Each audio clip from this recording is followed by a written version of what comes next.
Hello and welcome to the Voice of Todd. I'm Tom, and today I am struggling with tonsillitis. At the moment, it will pass, it will be fine. But I really wanted to get my review out for this new episode of The Expanse. I'm so in love with this series right now. So we are going to talk about The Expanse, Season 5, Episode 6, Tribes. It might take me a while though. This is going to be heavily edited. Firstly, before we get into this, over the holidays I have taken a bit of a break. I've been focused on a few things that will be dropping in the next couple of, let's say, days, maybe over the next week, depending on how my throat goes. But it's been great to be talking to you all and everybody that comments, and all the new subscribers. Welcome, great to have you here. It really does help if you do subscribe and like the videos, and just speaking to you guys really makes my day. It's why I do it. I love talking about the things that I make videos on. There will be so much more to come, and thank you all for joining me. You know, any support and all support is just fantastic, and it's brilliant. So thank you so much, and I hope you enjoy what's to come, starting with this one. But the reason that you're here is to talk about this episode, so let's just jump in. I will do my rundown as usual. There's a lot of potential things being laid for the future of the series, but there will be spoilers. If you haven't seen the episode yet, it's about 50 minutes long. Go make a brew, put your feet up, take some time. We'll be here when you come back. But let's get into the episode. We open up on Luna with Avasarala, and you can really see the toll that this attack on Earth and the subsequent fallout is taken on her. She's interrupted by David Pastor. He's on his Earth legs. He's just come up from the well. He's the new Secretary General now that Gao is MIA. He's clearly out of his depth too. He was a minor minister. I think it says Minister of Transport. He cares more about people than being a career politician, and he needs Avasarala's help. Shore here is mesmerizing. I mean, she's always amazing. She's a truly amazing talent, and I didn't know her before The Expanse, but she really captivates, and she really captures Avasarala from the books. She's perfect. And this scene is just heartbreaking. It's like watching the family matriarch just breaking down. If she doesn't get an Emmy for this season, I don't know, but she truly deserves everything because she's amazing. We then drop down to Earth and Amos, and I am going to start calling her Clarissa now because that is her proper name. But Amos and Clarissa, they've reached the outskirts of a UN relief camp, with Clarissa being a wanted person. They decide to move on, and Amos wants to head to Baltimore, back to where he has at least some semblance of an ally with him growing up there. So that's where we're heading over to now, through the forest. We then jump over to Tycho, and on board the Rosie, Holden is watching his new crew. They seem to have scrubbed the reactor codes, and everything is back to normal. Pre-flight checks are ongoing, and then Monica Stewart enters the bridge, demanding to join them, as you would expect. Bull isn't happy, but Holden isn't going to stop her. And as he heads to the captain's quarters, he finds a message from Naomi, sent from the Chetzamoka. Subject: if something goes wrong. Really setting up potentially what's to come. We're then over to the drifting Razorback as the Free Navy ship is bearing down on them and attempts to board, but Bobby's not going to let them. She just, full Martian power armor, just tears through two of them. I think there was three men, tears through two. And she manages to stall them long enough for Alex to plant a grenade on the Belter ship's engines. Doesn't quite go as smooth as they want, but Alex gets the grenade planted, and Bobby gets a really cool Captain America moment too. And they are then free of the Belter ship as the Razorback, with engines sort of repaired or the reactor back up to power, manages to get away as the Belter ship is destroyed. We then jump over to the Free Navy, or the core Free Navy, and on the Pella, and Marco is pissed. Marco has heard that the Rosie is still flying, and he's really not happy. We're gonna get real, true Marco in this episode, which is so great to see, the way that he flips. But Sin isn't really taking any of his shit anymore. Sin's had enough. And tempers flare. Marco isn't happy with Sin or Philip, who is witnessing all this unfold. And he sends both Sin and Philip away. On top of seeing the truth behind Marco's facade as the lovable, the visionary that he is, we're also starting to see the cracks in Philip and his inexperience, and really the innocent boy that he is underneath, always being in his father's shadow. Philip goes to see Naomi. He wants someone that he can just shout at, but his guard's starting to drop around her.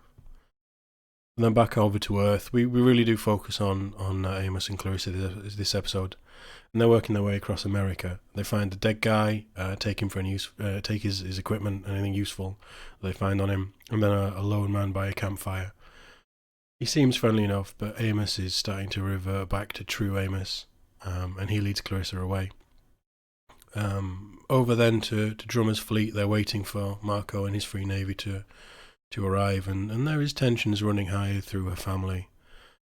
I've not really talked about them much, but we have a scene with Sama Salem's Joseph and Sandrine Holt's Oksana, who have been staples through this series. They're really laying out the general feelings and fears to each other, and that they're worried about Drummer. The whole core group here with Drummer is excellent. Each one of them is doing a great job. I love the castings, and they really work as a family by choice. They have a few scenes in this that really stand out to me. But the Free Navy arrives, and Marco's ship obviously taking centre stage. I will make a little correction. I have been calling it a UN ship. It's not. It's a Martian Navy ship. So I think in the books it's a UN ship, but it's a Martian warship, which is the most advanced ships out there. Drummer, Oksana, and Joseph board the Pella, and they're greeted by Corral, who leads them to Marco. And Marco is really oozing the charm. He's playing the friend to Belters. This is another great scene, and Carnegie and Kian Alexander are really showing how good they are. I mean, this scene is just the two of them fencing. They're probing each other, trying to find a weak spot. Just brilliant to watch. So good. This script allows these actors to really get their teeth into moments and show how good they are. But Marco makes her an offer to join him, so her fleet would join the Free Navy. But really, he's just flexing and showing how much power he actually holds. In my mind, Drummer's really the only Belter capable of matching Marco. She's trying to work out where she can exploit a weakness, and Philip enters the bridge. Then we jump back to Earth with Amos and Clarissa. They have been told about a doomsday prepper who's holed himself up. Apparently has loads of supplies, but is shooting people on sight.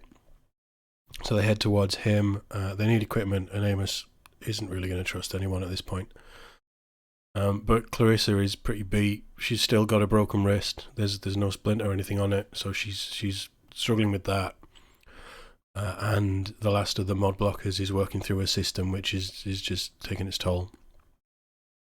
So Amos goes in alone under the pretense of peace and offering trade. But the guy isn't buying it. He doesn't believe that Amos is unarmed, so he demands that he strips. And looking good, Wes. He's really put the work in. But he's ready to put Amos down regardless. And that's when Clarissa comes out of nowhere. She's obviously popped a mod, and that burst of strength and speed, she just plows through the guy, attacking him, and it's just, she's using her nails like claws. She's just tearing into him. And then she manages to grab his rifle and puts a bullet through his head, covering Amos in the guy's brains. But because she's popped a mod, Clarissa collapses as the effect sort of wears off, and it renders her not unconscious but drained. And then we get Big Brother Amos back. We then jump over to Drummer and her family. They're discussing Marco's offer, but Bertold really lays out the choices: join him or die, and that's where they are. So, upon accepting his offer, Serge joins Marco's crew as tribute, with Corral going the other way. She joins Drummer's. And again, this is a big flex from Marco, because we know that Corral is one of his main and most loyal supporters. She's proven it in this episode already. Marco then introduces Drummer to Philip, but he introduces Drummer as Naomi's friend from the Behemoth. You remember the Behemoth back in season 3. But Drummer's not stupid. And she replies to Philip that his mother saved thousands of lives on the Behemoth. And the mind games start to kick in between Drummer and Marco. And again, Philip shows his inexperience and gives a little bit too much away, much to the displeasure of Marco. And Drummer is starting to see what's going on. We then cut straight to Philip going to see Naomi, having just been told this, with looks like a mug of coffee, or something for her to drink at least. And he just sits down with her and asks her what happened at the Behemoth and the opening of the Gate Worlds. So the wall's starting to fall, and Philip wants that relationship and that connection with his mother, and that's obviously what Naomi wants as well. She wants to save him, but she wants to have her son back. And we're really starting to see that seed grow here.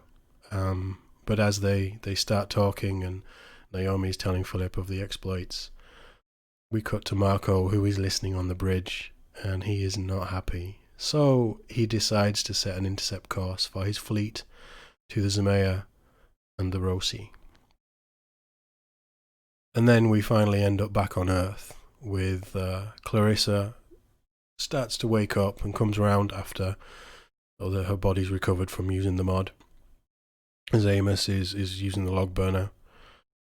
I'm not going to say anything more about that scene, but that was the highlight of the episode for me, and it shows you just how amazing Wes Chatham and Nadine Nicole are, and the chemistry that the pair of them have.